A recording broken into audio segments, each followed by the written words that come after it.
राधे राधे दोस्तों, जय श्री कृष्ण, जय श्री श्याम। सबसे पहले आप सभी को नरक चौदस की हार्दिक शुभकामनाएं। आज हम आपको इस वीडियो में नरक चौदस की कहानी सुनाएंगे। दीपावली के 5 दिनी उत्सव में धनतेरस के बाद नरक चतुर्दशी मनाई जाती है। इस दिन को छोटी दिवाली, रूप चौदस और काली चौदस भी कहा जाता है। इस दिन यम पूजा, कृष्ण पूजा और काली पूजा होती है। इस दिन दक्षिण भारत में वामन पूजा का भी प्रचलन है। और संक्षिप्त में जानते हैं कि नरक चतुर्दशी की पौराणिक कथा क्या है। नरकासुर को भौम सागर भी कहा जाता है।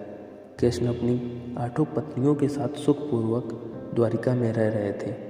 एक दिन स्वर्गलोक के राजा देवराज इंद्र ने आकर उनसे प्रार्थना की, हे कृष्ण, प्राग ज्योतिषपुर के दैत्यराज भौमा सागर के अत्याचार से देवतागण त्राही त्राही कर रहे हैं। कुरुम भौमासुर ने वरुण के छत्र, अदिति के कुंडल और देवता की मणि छीन ली है और वह त्रिलोकी विजयी हो गया है। इंद्र ने कहा, भौमा सागर ने पृथ्वी के कई राजाओं और आमजनों को अति सुंदर कन्याओं का हरण कर लिया है और उन्हें अपने बंदी गृह में डाल रखा है। कृपया आप हमें बचाइए प्रभु।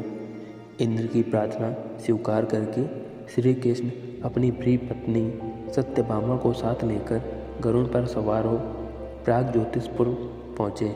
वहाँ पहुंचकर भगवान श्री कृष्ण ने अपनी पत्नी सत्यभामा की सहायता से सबसे पहले मूर दैत्य सहित मूर के 6 पुत्रों ताम्र, अंतरिक्ष, श्रवण, विभावसु, नभश्रान और अरुण का संहार किया।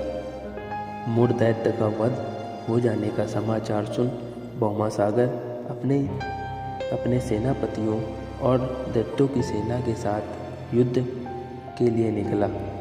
भौमा सागर को स्त्री के हाथ मारने का श्राप था, इसलिए भगवान श्री कृष्ण ने अपनी पत्नी सत्यभामा को सारथी बनाया और घोर युद्ध के बाद अंत में श्री कृष्ण ने सत्यभामा की सहायता से उसका वध कर डाला। इस प्रकार भौमासुर को मारकर श्री कृष्ण ने उसके पुत्र भगदत्त को अभयदान देकर उसे प्राग ज्योतिष का राजा बनाया।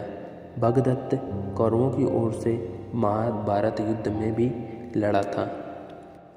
जिस दिन श्री कृष्ण ने भौमासुर का वध किया था, उस दिन कार्तिक माह की चतुर्दशी थी, इसलिए उसे नरक चतुर्दशी भी कहा जाता है। इस दिन श्री कृष्ण ने भौमासुर अर्थात नरकासुर का वध किया था और उसकी कैद से लगभग 16,000 महिलाओं को मुक्त कराया था।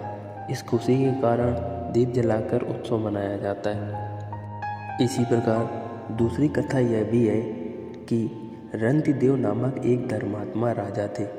उन्होंने अनजाने में भी कोई पाप नहीं किया था। फिर भी जब मृत्यु का समय आया तो यमदूत उन्हें नरक ले जाने के लिए आ धमके।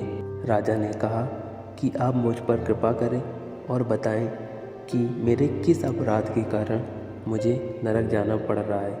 यह सुनकर यमदूत ने कहा कि हे राजन, एक बार आपके द्वार से एक ब्राह्मण भूखा लौट गया था। यह उसी पाप कर्म का फल है। यह सुनकर राजा ने यमदूत से 1 वर्ष का समय मांगा। तब यमदूतों ने राजा को 1 वर्ष की मोहलत दे दी। राजा अपनी चिंता लेकर ऋषियों के पास पहुँचे और उन्हें अपनी सारी कहानी सुनाकर उनसे इस पाप से मुक्ति का उपाय पूछा।